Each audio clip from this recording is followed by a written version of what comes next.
लोकशाहीचा बुलंद आवाज, रिपब्लिकन वार्ता, महाराष्ट्र.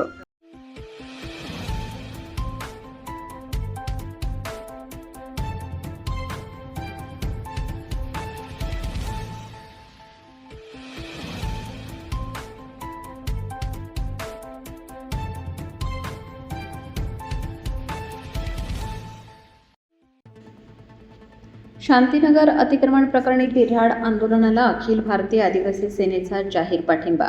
संस्थापक अध्यक्ष दीना उघाडे यांची आंदोलनस्थळी भेट. वरिष्ठ अधिकारी व नेत्यांशी चर्चा करून न्याय मिळवून देण्याची ग्वाही. सातपूर MIDC कार्यालयासमोर शांतीनगर अतिक्रमण कारवाईच्या विरोधात सुरू असलेल्या बिऱ्हाड आंदोलनाला आज अखिल भारतीय आदिवासी सेनेचे संस्थापक अध्यक्ष दीना उघाडे यांनी जाहीर पाठिंबा दिला. आंदोलनस्थळी भेट देत त्यांनी आंदोलकांच्या विविध समस्या व अडचणी जाणून घेतल्या आणि त्यांच्या मागण्यांबाबत सविस्तर चर्चा केली. यावेळी दीना उघाडे यांनी शांतीनगर परिसरातील मूळ रहिवाशांना न्याय मिळाला पाहिजे अशी भूमिका मांडत त्यांच्या प्रश्नांबाबत संबंधित वरिष्ठ अधिकारी व लोकप्रतिनिधींशी लवकरच बैठक घेणार असल्याचे सांगितले. तसेच आंदोलनकर्त्यांच्या समस्या शासन स्तरावर मांडून त्यांचे योग्य पद्धतीने निराकरण करण्यासाठी सर्वतोपरी प्रयत्न केले जातील अशी ग्वाही त्यांनी दिली. दरम्यान शांतीनगर अतिक्रमण प्रकरणी सुरू असलेले बिऱ्हाड आंदोलन कायम असून न्याय तोडगा निघेपर्यंत आंदोलन सुरूच ठेवण्याचा निर्धार आंदोलनकर्त्यांनी व्यक्त केला. यावेळी आंदोलनकर्त्या लक्ष्मी ताटे, राजाभाऊ ठाकरे, बाबासाहेब मोरे, गौतम पगारे, दिलीप राऊत, सपनाताई करंजकर, बळीराम ठाकरे, आंबा कुरे यांच्यासह इतर कार्यकर्ते व आंदोलनकर्ते मोठ्या संख्येने उपस्थित होते. नाशिक शहरामध्ये याला प्रभू रामचंद्राची भूमी म्हणतो आपण. त्या प्रभू रामचंद्राच्या भूमीमध्ये त्यांचे बाल गोपाळ मोकळ्या पावसाच्या छताखाली बसलेली आहे. या महाकुंभाचा इथं कुंभ चाललेला आहे.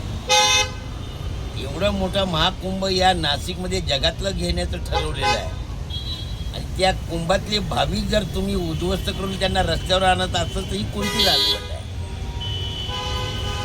न्यायालयाचा कोणताही कायदा असो, सरकार कुणाचंही असो, त्याच्याशी मला काही घेणं देणं नाही आहे.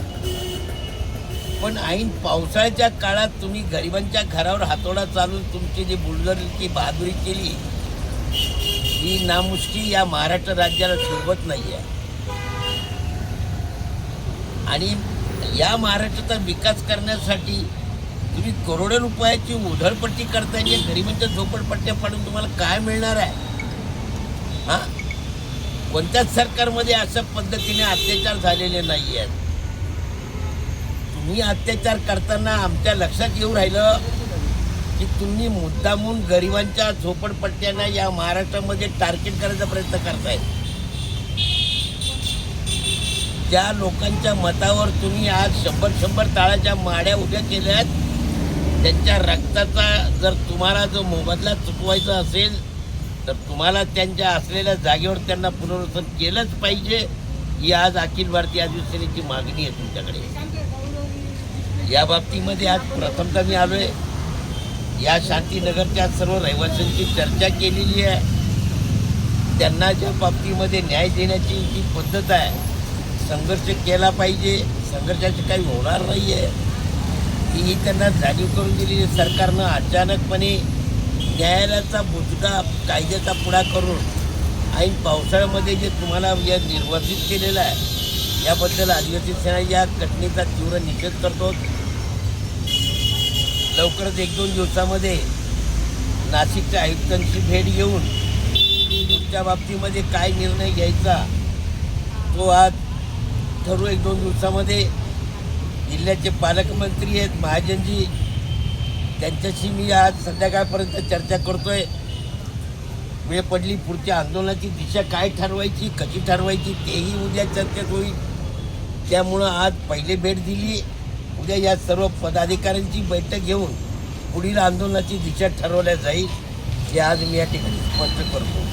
आणि लवकरच या बाबतीमध्ये राज्याच्या मुख्यमंत्र्यांना उद्याच्या मीटिंगनंतर कशा पद्धतीनं पुढचं नियोजन करून भेटायचं तेही ठरवलं जाणार आहे. तेव्हा यांना मी स्पष्टपणे सांगतो, या सर्व शांतीनगरच्या रहिवाशांना की जोपर्यंत तुम्हाला न्याय मिळणार नाही तोपर्यंत आदिवासी सेना तुमच्या पाठीशी खंबीरपणे उभी राहील.